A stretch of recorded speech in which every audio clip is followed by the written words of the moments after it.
Juste après son indépendance, la Côte d'Ivoire a intégré l'ONU, où elle a piloté sa conviction à elle, tout en restant très proche de la France, tellement proche de la France l'est colon que, pour certains observateurs, la Côte d'Ivoire a trahi la cause du combat que l'Afrique s'est donné de mener du point de vue des nombreuses déstabilisations continentales au sein desquelles a été impliqué le premier président ivoirien, en l'occurrence son Excellence, Félix Houphouët-Boigny.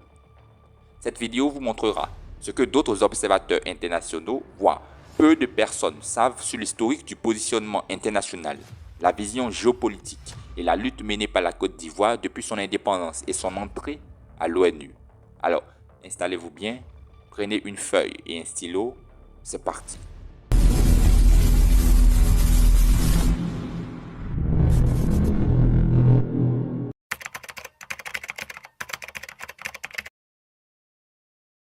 La Côte d'Ivoire a été connue depuis sa naissance, loin d'être exclusionniste, le pays le plus hospitalier et son président Félix Houphouët-Boigny était convaincu qu'il fallait éviter les violences inutiles, les déchirements préjudiciables à toute construction durable. Appartenant au groupe de Monrovia, Houphouët-Boigny avait la volonté de créer une communauté de peuples, de continents, de races, de religions, de degrés de civilisation différents, mais animés d'un même idéal de paix et de bonheur partagé. L'objectif de la Côte d'Ivoire était de réaliser l'unité du continent, libérer toute l'Afrique du joug colonial, s'unir pour survivre dans ce monde impitoyable, mais selon des principes bien particuliers. C'est donc en ce sens que, le 18 octobre 1946, avec ses pairs, celui-là qui était surnommé le messager, en l'occurrence M. Houphouët-Boigny, a créé le RDA. Le 14 février 1959, les présidents Kwame Nkrumah et Houphouët-Boigny se rencontrent. Ils sont d'accord sur la nécessité de créer la grande patrie africaine, mais en désaccord sur la méthode pour y parvenir. Kwame Nkrumah propose un gouvernement et un parlement continental, en un mot, les États-Unis d'Afrique. Houphouët-Boigny, quant à lui, trouve cette idée dangereuse et suggère la création de structures de solidarité pour parvenir à un sommet dans lequel se superposeraient respectivement de petites structures pilotées par une grande permanente permettant ainsi à chaque État de conserver ses frontières. Dès qu'ils se séparent, Houphouët-Boigny crée le 29 mars 1959 le Conseil de l'Entente, aussi appelé l'Entente, avec 3 autres États. Finalement, au sein de cette organisation se retrouvent la Côte d'Ivoire, le Dahomey, actuel Bénin, la Haute-Volta, l'actuel Burkina Faso et le Niger. Le Togo les rejoindra en 1966, beaucoup plus tard. Le Conseil de l'Entente est doté d'un fonds spécial du nom de Fonds de solidarité alimenté majoritairement par la Côte d'Ivoire, de l'ordre de 70% de l'ensemble des contributions, afin de soutenir financièrement les autres pays membres. La Côte d'Ivoire va appliquer une stratégie très importante, qui est celle-là de la domination économique. Elle va imposer sa puissance économique sur tous les États avec lesquels elle sera en coopération directe. La Côte d'Ivoire, du haut de sa croissance économique qui la faisait riche, apportait donc par solidarité une sorte d'assistance et d'aide aux pays de la sous-région en particulier et à l'Afrique en général. En octobre 1960, la Côte d'Ivoire initie la création de l'Union africaine et malgache, connue sous le nom de UAM, regroupant 12 États, qui deviendra en mai 1965 l'Organisation commune africaine et malgache, OCAM, avec 15 États. Il existe pour cette organisation un fonds de solidarité alimenté par la Côte d'Ivoire à hauteur de 60%. Cela n'est pas fait par hasard. C'est une stratégie menée par la Côte d'Ivoire sur la scène internationale. Au cours d'une réunion de l'UAM à Brazzaville, le président Houphouët-Boigny proposait l'ouverture de l'UAM aux États africains francophones et lusophones, sans oublier les autres États africains non membres. Avec l'accord des membres de l'UAM, Houphouët-Boigny écrit à Kwame Nkrumah du Ghana, Modibo Keïta du Mali et Si Tafawa Balewa du Nigeria pour leur en faire la suggestion directe. En réponse, Kwame Nkrumah insiste sur sa première proposition, qui est celle-là de la création des États-Unis d'Afrique. Tafawa Balewa estime que cela exige une étude sérieuse, tandis que Modibo Keïta suggère de prendre l'initiative, car en janvier 1961, en réplique à l'UAM, Kwame Nkrumah va fonder ce qu'on appelle le groupe de Casablanca, constitué de 5 pays dont le Ghana, le Maroc, l'Égypte, le Mali et la Guinée-Conakry. Le président Houphouët-Boigny, estimant la réponse de Modibo positive, demande au président Tubman du Libéria d'en prendre l'initiative et en janvier 1962 naît le groupe de Monrovia. constitué de 20 États, 4 fois plus grands que le groupe de Casablanca. Et ce groupe de Monrovia va réussir à associer tous les autres États africains, si ce n'est la majorité, à sa cause, contrairement aux 5 États qui ont formé le groupe de Casablanca. Le président Houphouët-Boigny demande alors à Sy Tafawa Balewa de convoquer une deuxième réunion à Lagos où, sous le prétexte que le Front de libération nationale d'Algérie n'a pas été invité, le groupe de Casablanca brille encore par son absence. Pour la troisième fois, le président Houphouët-Boigny demande à l'empereur Haïlé Sélassié d'Éthiopie de prendre l'initiative d'une réunion effective. Pendant ce temps, l'Algérie accède à l'indépendance le 1er juillet 1962. Le 28 mai 1963 naît à Addis Abeba l'Organisation de l'Unité Africaine, OUA, composée de 32 États. Alors pour plus d'explications, je vous conseille d'aller voir ma vidéo sur la naissance du panafricanisme, son évolution en Afrique, la séparation des visions entre les maximalistes et les minimalistes et tout ce qui va avec. La Côte d'Ivoire propose à l'image du Conseil de l'Entente un fonds de solidarité qui devient la Banque africaine de développement, BAD. Parce que la BAD en réalité est une initiative de la Côte d'Ivoire sur proposition officielle de l'empereur Haïlé Sélassié, appuyée par Sy Tafawa Balewa du Nigeria. Subséquemment, c'est la raison pour laquelle le siège de la BAD est et restera toujours en Côte d'Ivoire, à Abidjan. En outre, la Côte d'Ivoire a proposé des structures économiques et financières de solidarité telles que l'UEMOA, la BCEAO, la CEDEAO et y contribue financièrement de manière substantielle. La Côte d'Ivoire est devenue la puissance et le catalyseur par excellence de la marche à suivre aussi bien en Afrique de l'Ouest qu'en Afrique de façon générale et est intervenue pour apaiser les conflits latents qui opposaient des pays tels que le Ghana et le Togo, le Cameroun et le Nigeria, l'Éthiopie et le Soudan, le Kenya et l'Ouganda, le Mali et la Haute-Volta, aujourd'hui Burkina Faso, l'Algérie, le Maroc et l'Espagne au sujet du Sahara occidental et plein d'autres conflits. Dans le même temps, la Côte d'Ivoire a participé à la lutte pour l'indépendance de l'Afrique pour des pays tels que le Congo Léopold-Vide Belgique d'antan, qui est aujourd'hui la République démocratique du Congo, le Rwanda, le Burundi et toutes les colonies portugaises dont Angola, Mozambique, Guinée-Bissau, Cap-Vert. L'abolition de l'apartheid, la libération de Nelson Mandela, l'accession de Mandela au poste de président de l'Afrique du Sud, tous ces faits ont été avec l'implication de la Côte d'Ivoire. Petite anecdote, Frédéric de Klerk, le président sud-africain sous lequel Mandela est sorti de prison, et lui-même Nelson Mandela ont été des lauréats du prix international Houphouët-Boigny pour la recherche de la paix, décerné par l'UNESCO. Pour que la Côte d'Ivoire ne demeure pas un oasis de paix dans un désert de guerre, elle a appliqué une politique étrangère particulière pour s'imposer et devenir une plaque tournante diplomatique de la construction de l'unité africaine, de la paix en Afrique et dans le monde. C'est aussi grâce au poids de la Côte d'Ivoire en Afrique et par extension dans le monde entier que la diplomatie ivoirienne a réussi à présider l'Assemblée générale des Nations unies sous la gestion du ministre des Affaires étrangères, Essi Amara. C'est encore lui, ce même Essi Amara, qui a été choisi pour 2002 pour mettre en place la transformation de l'OUA en UA en Afrique. Il faut aussi signifier que la Côte d'Ivoire avait un véritable poids dans les relations internationales à cause de sa structure sociale, car elle était également un gros exemple. La Côte d'Ivoire, pays de l'hospitalité, au moment de son indépendance, ce pays comptait 3 200 000 habitants, dont 300 000 étrangers, après, et ce, en 1975. 15 ans après, soit en 1990, 1 400 000 étrangers sur 6 709 600 habitants vivaient en Côte d'Ivoire, alors que seulement 12 pays africains, dont Maroc, Mauritanie, Sénégal, Gambie, Haute-Volta aujourd'hui, Burkina Faso, Bénin, Togo, Niger, Cameroun, Gabon, Zaïre, aujourd'hui République démocratique du Congo, et Kenya, comptaient tous réunis que 226 800 étrangers sur une population totale de 79 652 700 habitants à l'époque.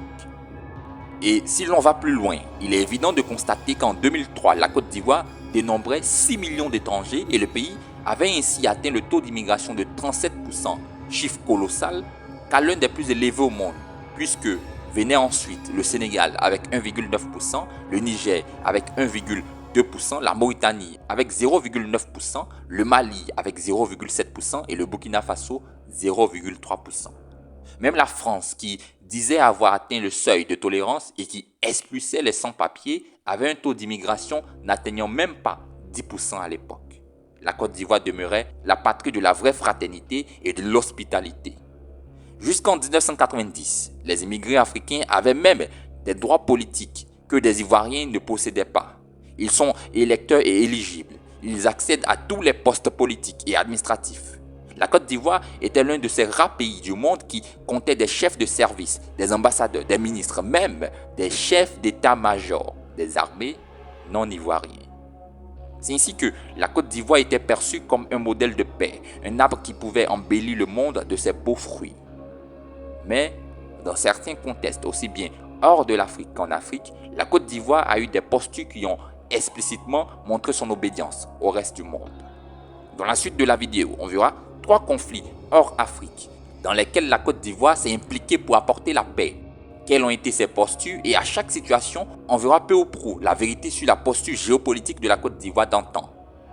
Le mot d'ordre politique et la philosophie, l'orientation générale, la diplomatie ivoirienne, devenue l'état d'esprit dans lequel ce pays agissait et expliquait ses démarches dans tous les domaines de sa politique étrangère, était en réalité fondée sur la conviction selon laquelle la guerre n'avait jamais rien réglé et que la paix était le bien suprême des hommes et des nations.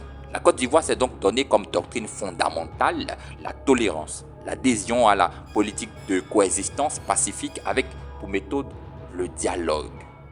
President discussed his foreign policy. Paix en Afrique, coopération avec tous les États africains. Peace in Africa, cooperation with all African states. That is the basis of our policy. But Africa is not alone in the world, and we are not for a policy of isolationism.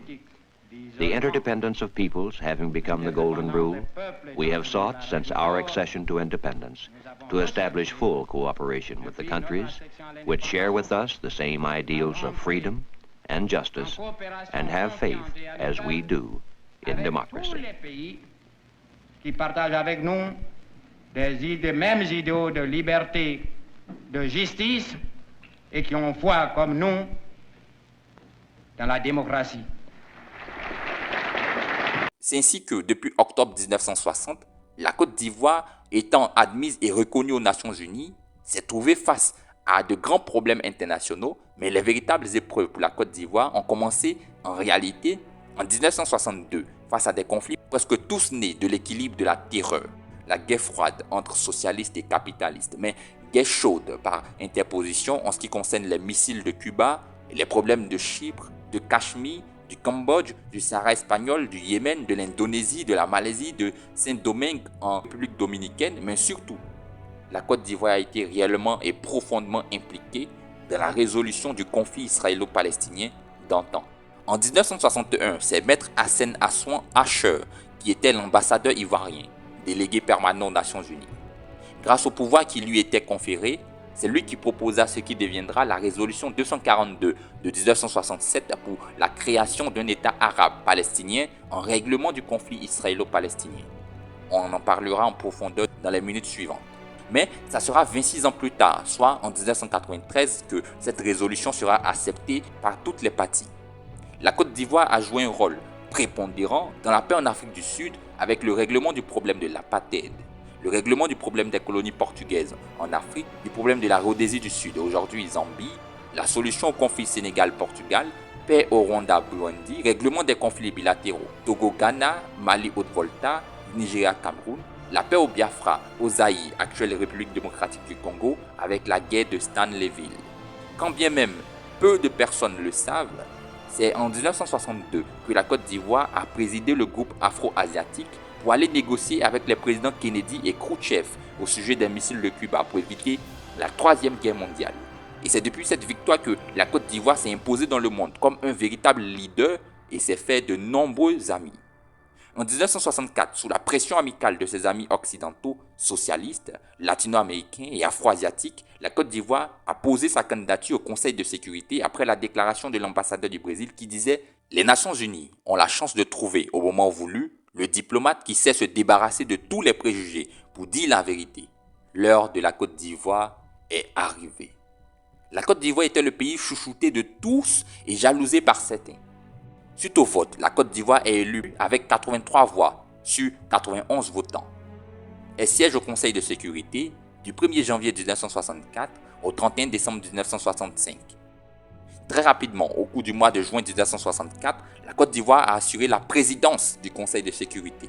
C'était un hommage éclatant rendu à la politique éclairée du président Houphouët-Boigny.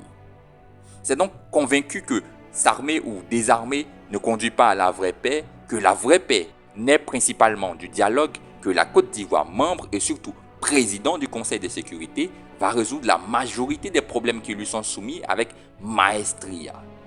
Hors d'Afrique, parmi tous les nombreux litiges réglés par la Côte d'Ivoire, nous avons le problème de Chypre, le problème du Cachemire, le problème du Cambodge, la question du Yémen, le problème Indonésie-Malaisie, le problème de la République dominicaine, le piège du dépôt du projet de l'URSS et le plus chaud de tous les dossiers qui est le problème israélo-palestinien.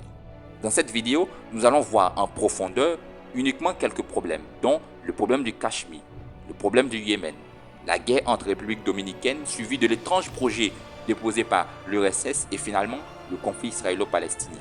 En ce qui concerne l'apport de la Côte d'Ivoire sur la scène internationale, excluant l'Afrique. En ce qui concerne le cas de l'Afrique, on parlera de cela un peu plus tard. Nous allons d'abord effectuer un retour rapide sur le conflit puis donner la position de la Côte d'Ivoire à l'époque. Alors que l'Union indo-pakistanaise, colonisée par la Grande-Bretagne, accède à l'indépendance sous la forme de deux États séparés, Inde-Pakistan, avec une enclave Jammu-Cachemire qui, par un acte solennel constitutionnellement posé, se devait d'adhérer soit à l'Inde, soit au Pakistan le 16 janvier 1964, le Pakistan a saisi le Conseil de sécurité pour examiner la situation provoquée par l'Inde qui aurait annexé le Cachemire. Le 24 janvier 1964, l'Inde rejetait les allégations du Pakistan pour protester qu'il s'agit d'arrangements constitutionnels et que depuis octobre 1947, Jammu-Cachemire est partie intégrante de l'Inde. La Côte d'Ivoire, qui a contribué à régler ces problèmes, séquelles de la décolonisation anglaise, née de l'équilibre de la terreur, guerre froide susceptible de provoquer une guerre chaude par interposition, en sa qualité de président du Conseil de sécurité, a pris contact avec les leaders de ces trois pays amis, Ali Bhutto, ministre des Affaires étrangères du Pakistan, Ayoub Rand et Cher Abdullah, un leader incontesté du Cachemire. La Côte d'Ivoire, sachant bien qu'une guerre atroce avait eu lieu, s'était aperçu qu'en fait, chacun des leaders agirait en faveur de la paix si des conditions plus diplomatiques leur étaient proposées. C'est ainsi que la diplomatie ivoirienne, pilotée par son Excellence Arsène Assoun Asher, soutenue par les Pays-Bas, la Malaisie, la Bolivie, l'Uruguay, a proposé la résolution qui demande à l'Inde de coopérer avec les forces de l'ONU et de donner des instructions à ses forces armées de se retirer des positions occupées depuis le 5 août 1965, de coopérer et mettre effectivement fin aux violations des cessez-le-feu, de désigner un représentant pour rester en contact avec le médiateur. La Côte d'Ivoire a donc gardé le contact permanent avec les amis afro-asiatiques. La résolution pour ce conflit a été appliquée et depuis lors, la paix est revenue au Cachemire. Aujourd'hui, le Cachemire est partagé entre l'Inde, le Pakistan et la Chine. Mais pour mieux comprendre la posture de la Côte d'Ivoire, nous allons voir la posture des deux grandes puissances d'antan qui menaient la danse internationale, en l'occurrence les États-Unis d'Amérique et l'URSS. Relativement au Cachemire, les États-Unis d'Amérique, anciens alliés du Pakistan, ont soutenu le Pakistan tout en lui demandant de retirer ses soldats du front. Mais les États-Unis, désireux de bloquer l'avancée chinoise dans la zone, se sont en même temps rapprochés de l'Inde, l'adversaire du Pakistan, au fur et à mesure. Sur ce coup, puis ont accepté l'idée de partager le territoire. Quant à l'URSS, elle apportait son soutien indéfectible à l'Inde, en ce sens qu'elle pensait également à protéger les intérêts indiens dans ce conflit, un ami très proche de l'URSS d'antan. Relativement à ces deux postures, la Côte d'Ivoire ne s'est positionnée sur aucune d'entre elles. Elle est restée fidèle à sa logique de paix, quelle que soit la taille des pays en question. Dans le domaine des relations internationales, on dira que la Côte d'Ivoire ne s'est pas alignée. Elle a, sur ce coup-là, fait preuve d'un non-alignement stratégique. En plus de ce conflit, il y a eu la question du Yémen. Ce litige est né lorsque le Royaume-Uni a accusé le Yémen de violer l'espace aérien de la Fédération d'Arabie au sud et à l'ouest d'Arib, c'était des colonies britanniques, et soulignait que de nouvelles attaques entraîneraient des contre-mesures. En conséquence, à la suite de l'attaque du 27 mars au cours de laquelle un hélicoptère avait franchi la frontière de l'état de Beyan et ouvert le feu, immédiatement, des avions britanniques avaient reçu l'ordre d'effectuer une contre-attaque le 28 mars contre un fort militaire yéménite et le gouvernement britannique a par la suite estimé n'avoir fait qu'exercer son droit de défense. Le 1er avril 1964, à la session 5695 de l'Assemblée des Nations Unies, le Yémen demande la réunion d'urgence du Conseil de sécurité pour qu'il examine la situation résultant des actes continus d'agression des Britanniques contre les pacifiques ressortissants yéménites qui avaient atteint leur paroxysme lors d'une attaque le 28 mars, au cours de laquelle, outre les dommages matériels causés, 25 citoyens avaient trouvé la mort et plusieurs autres avaient été blessés. Le Yémen accuse également la Grande-Bretagne d'avoir commis plus de 40 agressions contre les villes et villages yéménites depuis la création de la République arabe du Yémen. Confronté à un litige opposant une grande puissance à un État faible, le 6 avril 1964, à la 1108e séance des Nations Unies, la Côte d'Ivoire intervient. La Côte d'Ivoire, par la voix de son ambassadeur, Hassen Aswan Asher, s'est d'abord inclinée profondément devant les victimes et présentait aux États arabes frères à la République du Yémen ainsi qu'aux familles éprouvées ses profondes condoléances et celles les plus attristées. L'ambassadeur Asher croyait en une égale bonne foi de toutes les parties en litige.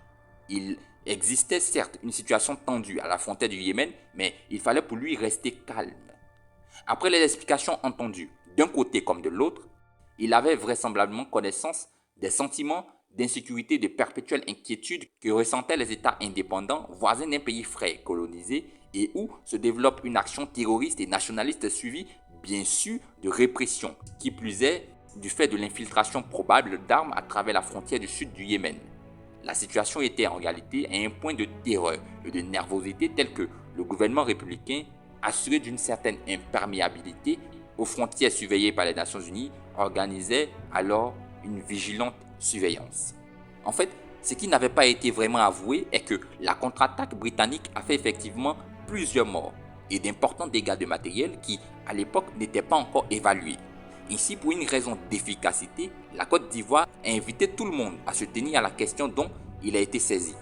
Concrètement, voici l'analyse faite par la Côte d'Ivoire et sa proposition afin de sortir du conflit. Pour l'ambassadeur Asher, il était clair que, d'un côté, un hélicoptère s'est livré, dit-on, à des actes de provocation et fait 2 victimes, des chameaux, etc.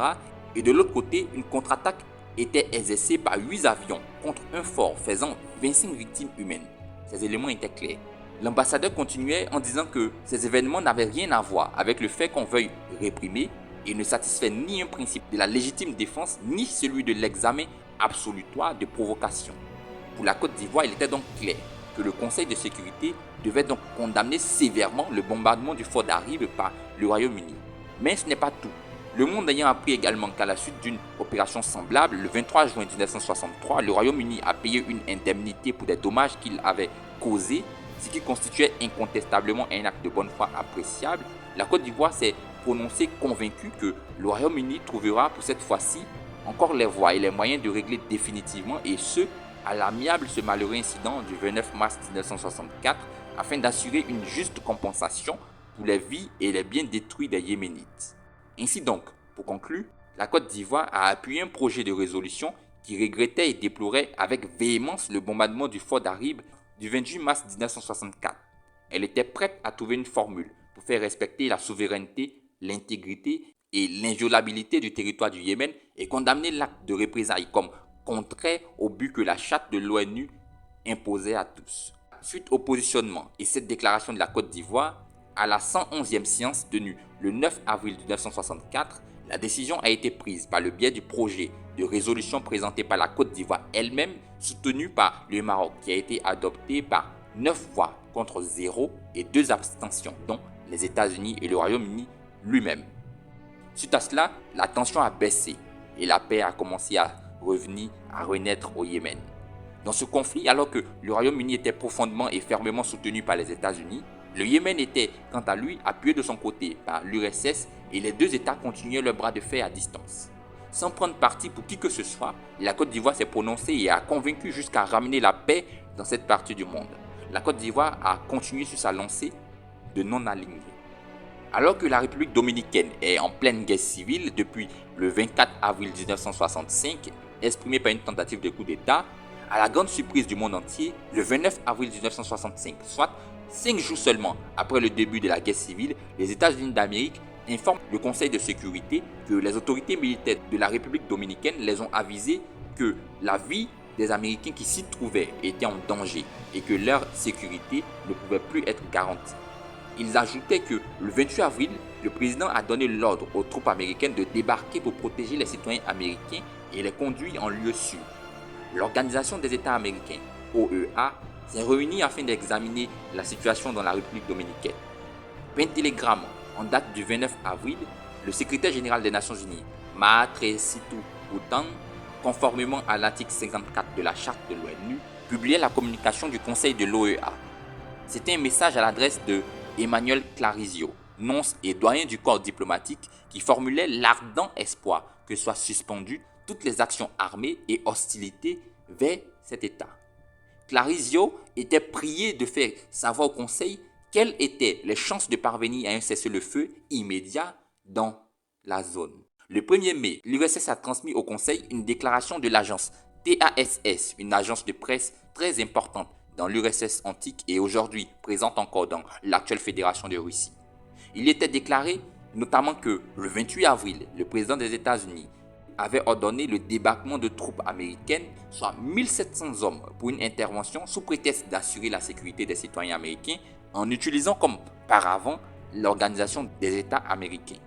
Ce débarquement n'était rien d'autre que l'acte d'agression directe contre le peuple de la République dominicaine du point de vue de sa souveraineté et constituait une violation cynique de toutes les normes du droit international et de la Charte des Nations Unies. Visiblement, c'était une nouvelle manifestation de la politique américaine d'agression pour réprimer les mouvements de la libération nationale lorsque ses intérêts étaient menacés. Pour plus d'informations sur la guerre civile en République dominicaine et l'intervention des États-Unis et celle des Nations Unies, je vous mettrai en description plusieurs liens qui vous aideront. C'est en ce sens que, le 1er mai, l'URSS a demandé une réunion d'urgence du Conseil de sécurité pour examiner la question de l'intervention armée des États-Unis dans les affaires intérieures de la République dominicaine.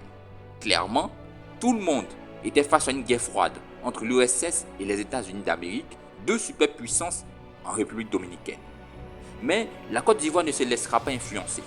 Il y avait une passion extrême, vive dans ce débat qui était fonction des principes qui semblaient être mis en cause. Alors que la Côte d'Ivoire croyait devoir définir une fois de plus sa position au regard de ces principes, elle se voit directement opposée au renversement d'un gouvernement légal et constitutionnel par des moyens non constitutionnels et par la violation surtout.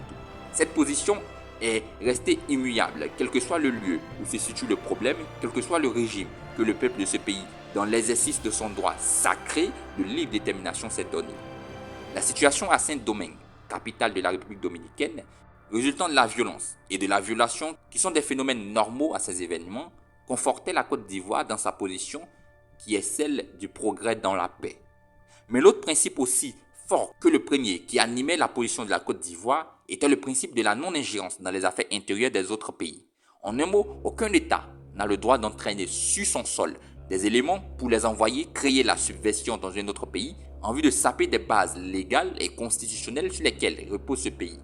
La Côte d'Ivoire, après le cas de la République dominicaine, qui a vu l'implication d'autres États dans la formation des rebelles pour renverser le pouvoir dominicain, a elle également vécu cela au grand jour, ce bien plus tard, le 19 septembre 2002.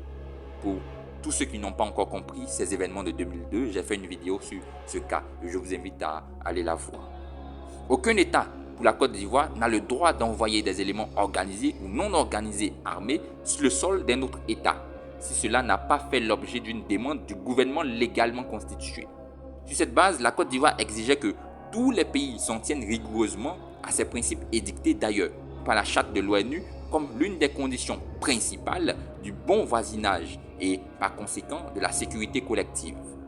Les dirigeants ivoiriens ont par la suite étalé les faits. Parmi les moyens illégaux pour s'emparer du pouvoir, il y a le coup d'État. Il y a aussi la guerre civile, plus meurtrière, qui plonge le pays dans un chaos total et occasionne d'innombrables pertes en vie humaine. Malheureusement, dans le cas spécifique de la République dominicaine, la Côte d'Ivoire a sorti le fait qu'il semblerait que ce sont ceux qui défendent la légalité constitutionnelle qui en font les frais. Face à tous ces maux, la Côte d'Ivoire va participer en harmonie avec les autres États du Conseil de sécurité à la résolution du véritable problème dans cette guerre, qui était le problème humanitaire.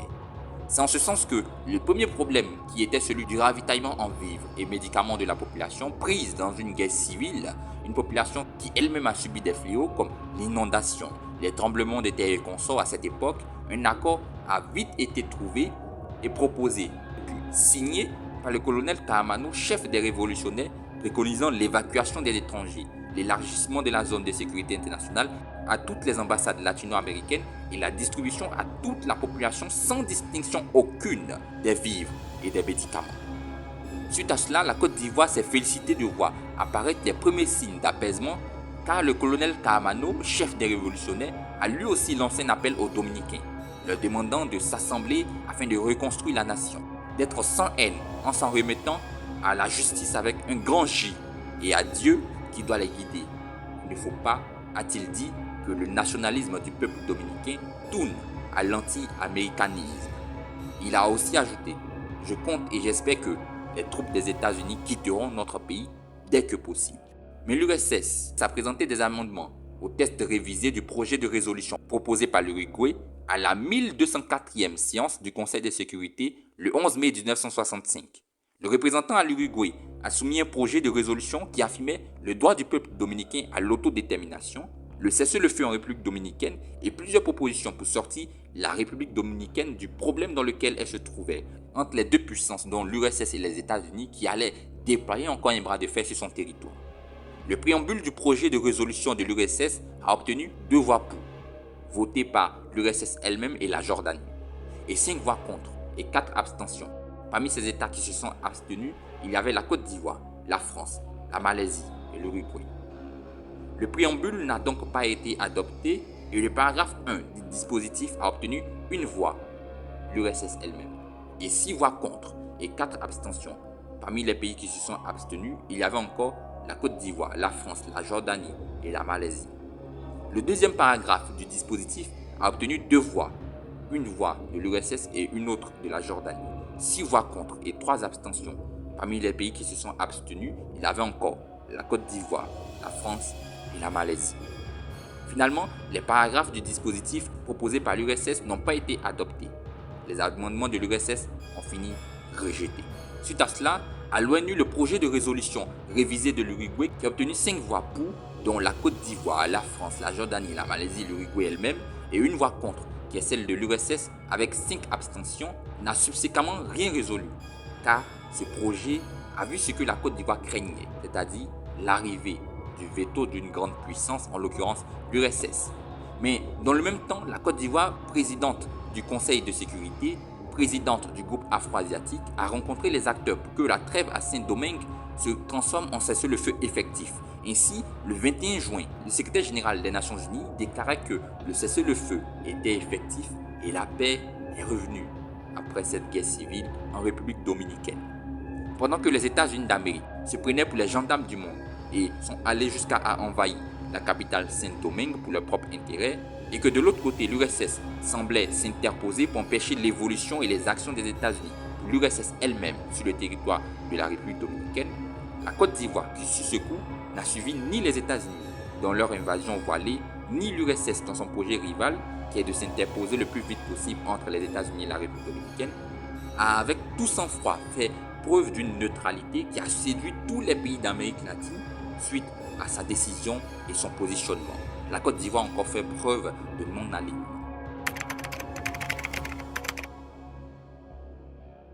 Alors, pour mieux comprendre ce litige et la position de la Côte d'Ivoire, on fera une petite genèse du problème israélo-palestinien. L'État juif existait en Palestine, premier élément fondamental. Il a été pris dans l'Antiquité avec la chute de la forteresse de Masada, assiégée pendant 2 ans par l'armée romaine, après la prise et la destruction de Jérusalem. Ceci a provoqué l'exode de ce peuple qui, pendant 2 millénaires privé de territoire, mais avec le judaïsme, a vécu tout le temps en nation, c'est-à-dire unis. Mais il y avait un fait très important à souligner, c'est que les Byzantins, lorsqu'ils cédaient la Palestine aux conquérants arabes, ont signé un traité. Et dans ce traité, il y avait une clause qui stipulait clairement que ceux-ci n'autoriseraient jamais le retour des Juifs dans ce pays.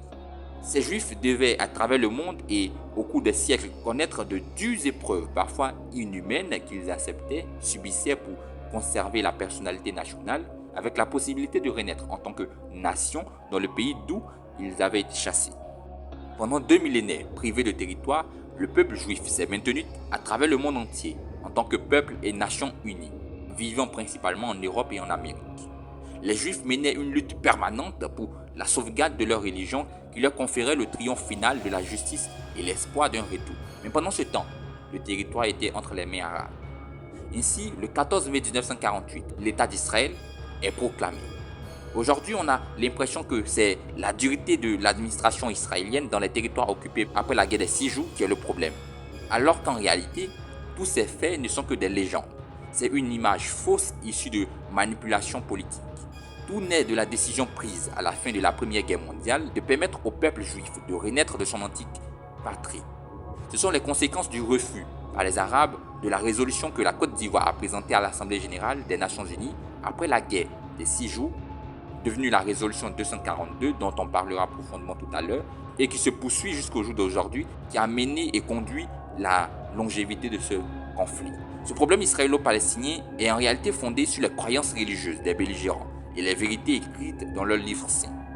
Figurez-vous que le 29 novembre 1947, par une intervention combinée de toutes les grandes puissances, les Nations Unies votaient une résolution à laquelle est annexé un plan qui divise la Palestine occupée par les Arabes en 2 États indépendants, l'un arabe et l'autre juif, unis économiquement.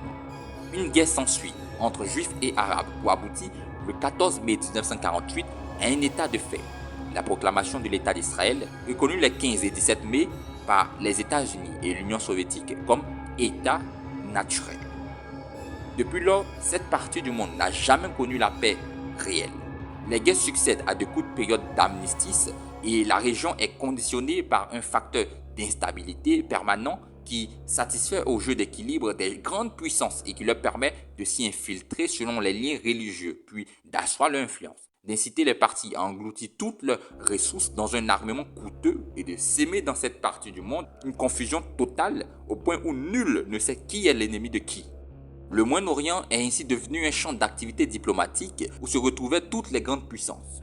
La certitude de l'intervention de l'une ou l'autre pour empêcher une rupture d'équilibre dans la région ressort clairement de la déclaration commune faite le 29 septembre 1969 par les ministres des Affaires étrangères des États-Unis, de la France, du Royaume-Uni et de l'Union soviétique à la sortie d'une audience chez le secrétaire général de l'ONU. Ils ont réaffirmé que tous les États du Moyen-Orient ont un droit inaliénable à l'existence en tant qu'État indépendant et souverain.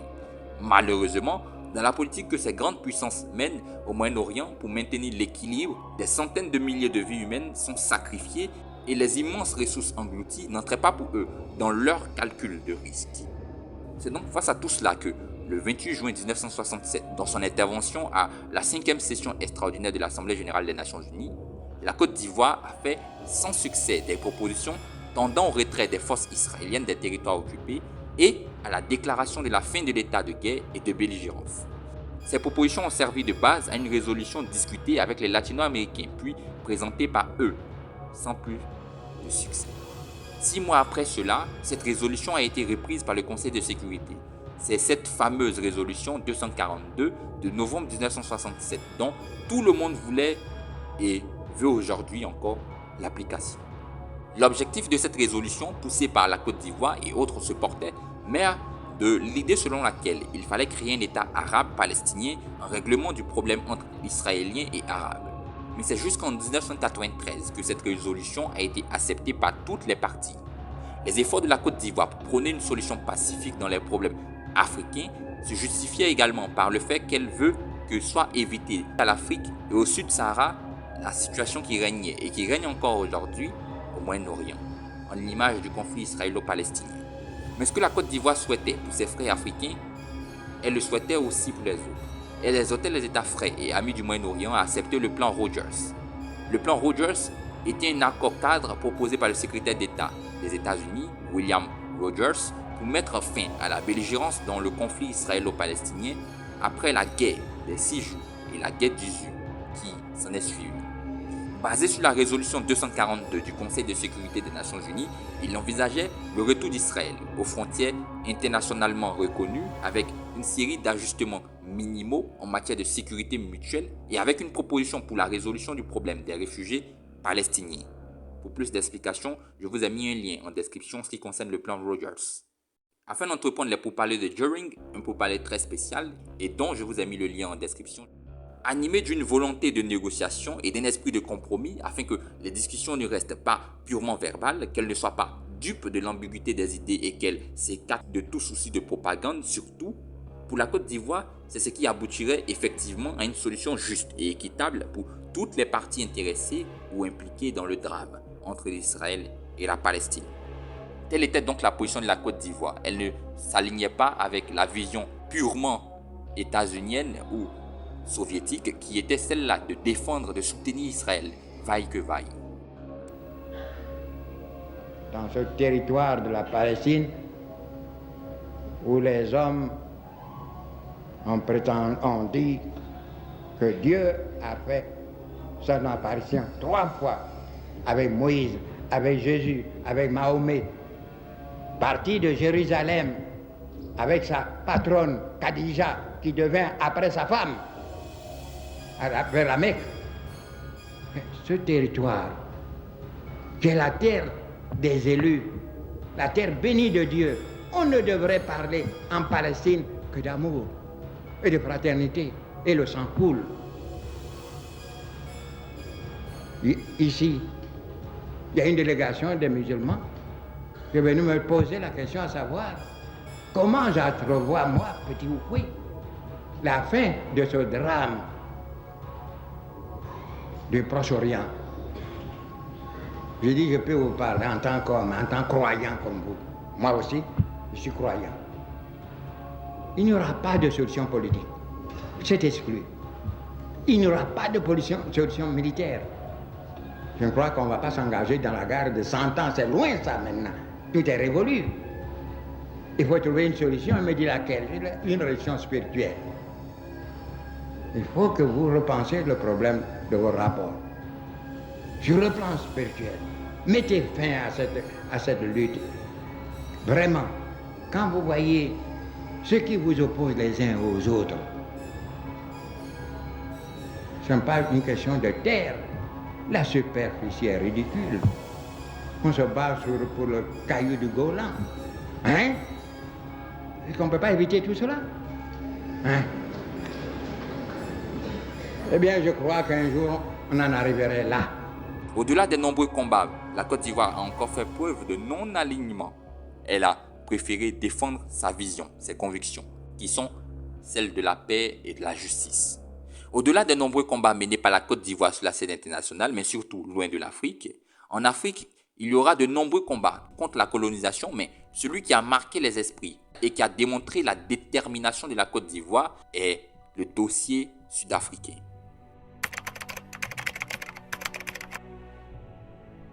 La lutte ivoirienne, après son indépendance, en ce qui concerne l'Afrique, qui a grandement marqué le monde, est celle pour l'Afrique du Sud et contre l'apartheid.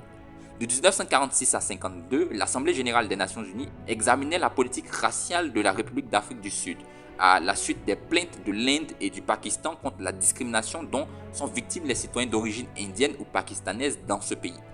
C'est depuis cet instant que l'Assemblée en vient à considérer pour la première fois, et là nous sommes en 1952, le problème plus vaste du conflit racial en Afrique du Sud, qui ne touchait pas seulement ce pays, mais qui allait au-delà de ses frontières jusqu'à toucher des Pakistanais et des Indiens.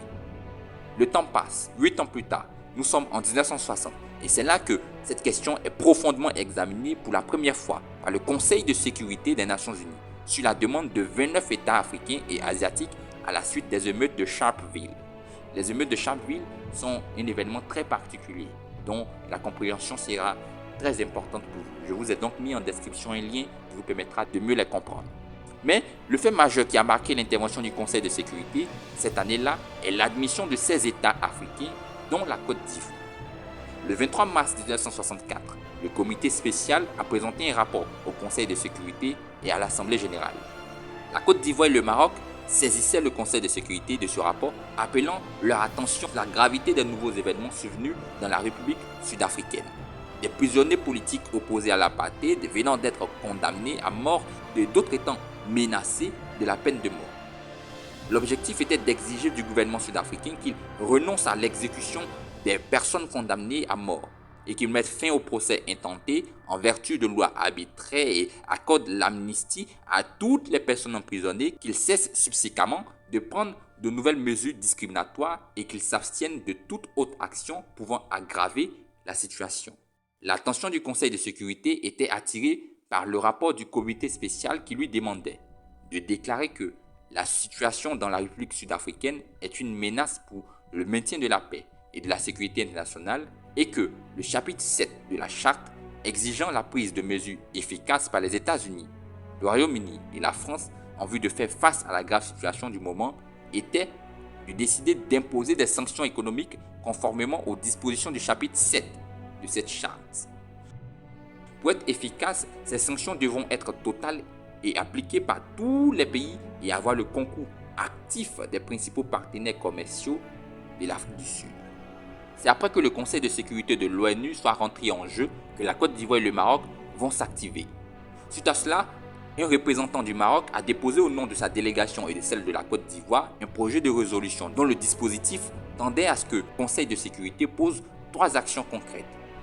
Qu'elle demande instantanément au gouvernement sud-africain de renoncer à l'exécution des personnes condamnées à mort pour des actes résultant de leur proposition à la politique d'apartheid, de mettre fin immédiatement au procès arbitraire en cours engagé dans le cadre de l'apartheid, d'accorder l'amnistie à toutes les personnes déjà emprisonnées, internées ou soumises à d'autres restrictions, et plus particulièrement aux accusés du procès de Rivonia. En description, vous pouvez avoir plus de détails sur ce procès de Rivonia, qui est un tournant important aussi dans l'évolution de l'apartheid en Afrique du Sud. Le Maroc et la Côte d'Ivoire, dans leur projet de résolution, demandaient au Conseil de sécurité d'inviter tous les États et organisations à exercer toute leur influence pour amener le gouvernement sud-africain à se conformer aux dispositions de la présente résolution. Invite aussi le secrétaire général à suivre de près l'application de la résolution et à en faire rapport au Conseil de sécurité le plus tôt possible. Les représentants du Maroc et de la Côte d'Ivoire demandaient au Conseil de sécurité d'examiner ce projet de résolution d'urgence et de le mettre immédiatement au voie pour un vote. Suite à cela, il y a eu une révision de la résolution Maroc-Côte d'Ivoire. Ainsi, à la 1128e séance, le 9 juin 1964, le projet de résolution révisé de la Côte d'Ivoire et du Maroc a été adopté par 7 voix contre 0 avec 4 abstentions, Brésil, États-Unis, France, Royaume-Uni. Les grandes puissances qui se sont abstenues, les États-Unis, le Royaume-Uni et la France, ont invoqué le fait que le Conseil de sécurité ne devait pas prendre, pendant que le procès était encore en cours, des mesures qui puissent être interprétées comme une ingérence dans l'administration interne d'un État membre.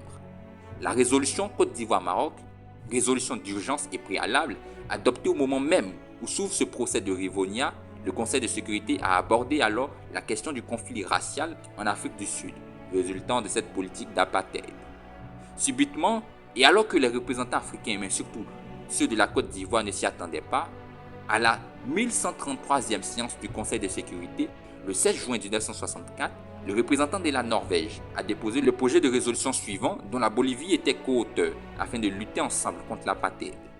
Le Conseil de sécurité ayant examiné la question du conflit racial en Afrique du Sud provoqué par la politique d'apartheid du gouvernement de la République sud-africaine, vu que 58 États membres ont porté à son attention par leur lettre du 27 avril 1964, car profondément préoccupé par la situation créée en Afrique du Sud, la politique d'apartheid qui est contraire au but et aux principes de la Charte des Nations Unies et incompatible avec la Déclaration universelle des droits de l'homme ainsi qu'avec les obligations que la Charte impose à l'Afrique du Sud, prenant note avec gratitude des rapports du comité spécial chargé d'étudier plus sérieusement la politique d'apartheid menée en Afrique du Sud.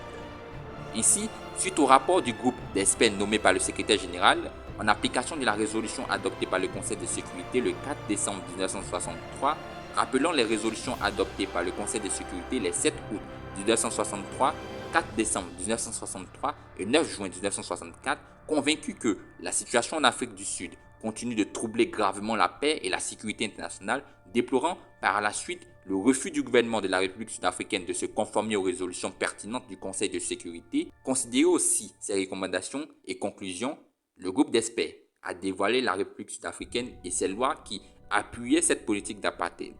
En fait, tel que le General Law Amendment Act et en particulier sa clause autorisant la détention de 90 jours, le Conseil de sécurité réitérait instamment et sur le long terme son appel au gouvernement de la République sud-africaine pour qu'il remette en liberté toutes les personnes emprisonnées, internées ou soumises à d'autres restrictions. C'est à la 1135e séance le 18 juin 1964, que le projet de résolution de la Bolivie et de la Norvège a été adopté par 8 voix pour, 0 contre et 3 abstentions, dont la France, la Tchécoslovaquie et l'URSS. Par le canal de sa lettre du 13 juillet 1964, adressée au secrétaire général, le représentant permanent de l'Afrique du Sud, se référant à la lettre du 9 juin par laquelle le secrétaire général faisait tenir au gouvernement sud-africain le test de la résolution du 9 juin 1964, a confirmé la position de son gouvernement. Son gouvernement, selon lui, considère l'ingérence de l'Organisation des Nations Unies dans le processus judiciaire d'un État membre comme tout à fait illégal et comme un abus des droits que confère la Charte des Nations Unies. La déclaration de la Côte d'Ivoire ne s'est pas fait attendre. Quand M. Hassen Aswan Asher, représentant permanent de la Côte d'Ivoire aux Nations Unies, a pris la parole, il salua d'abord et remercia la Norvège, représentée par M. Nielsen, et la Bolivie relativement aux efforts qu'ils ont déployés afin de permettre au Conseil de clore honorablement ces débats sur l'apartheid. En même temps, il faisait l'état des lieux. Il disait que le gouvernement sud-africain n'a pas osé condamner ces innocents à mort. Il n'a pas osé les assassiner, mais il a quand même osé condamner Nelson Mandela et ses compagnons à vie. Pour la Côte d'Ivoire et tous ceux qui pensent comme elle, la lutte doit continuer. L'objectif de la Côte d'Ivoire était d'obtenir la libération de Nelson Mandela, artisan de la vraie paix. Une libération déclencheuse de la vraie paix en Afrique du Sud et tous ses amis. Suite à cela, l'ambassadeur réitérait le fait que la Côte d'Ivoire estimait que l'Assemblée générale, qui a déjà inscrit à son ordre du jour provisoire le problème de l'apartheid, doit continuer le moment venu à le discuter, car le seul combat que mène la Côte d'Ivoire dès cet instant est pour la libération de Mandela, condition sine qua non au retour de la paix en Afrique du Sud et par extension en Afrique. En somme, la Côte d'Ivoire a toujours été un pays engagé dans le combat pour l'Afrique et non aligné quand il s'agissait d'œuvrer pour la véritable paix dans le monde. Quand bien même ses dirigeants n'ont pas été des saints, sans défaut. Mais c'est quoi cette position de non-aligné et d'où vient-elle? Alors, les pays non-alignés proviennent d'une organisation appelée le mouvement des non-alignés.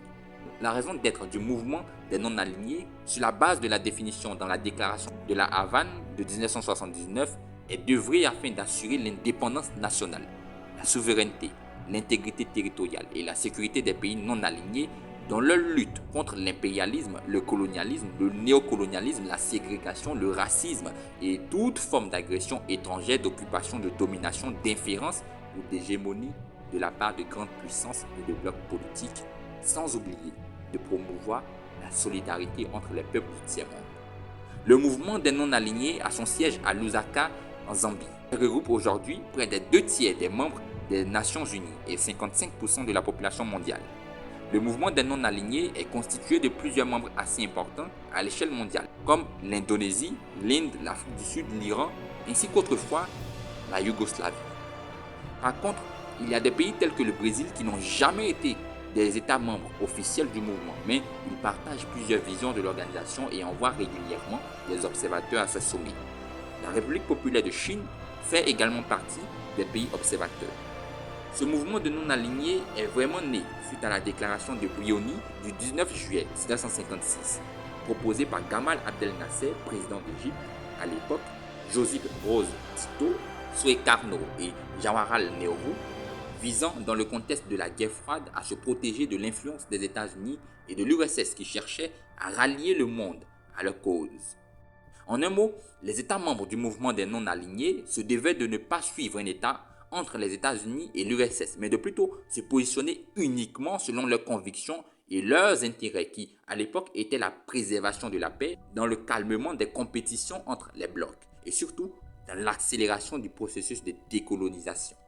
Par contre, il faut clarifier que le thème de non-alignement a été inventé par le premier ministre indien, Jawaharlal Nehru, lors d'un discours en 1954 à Colombo.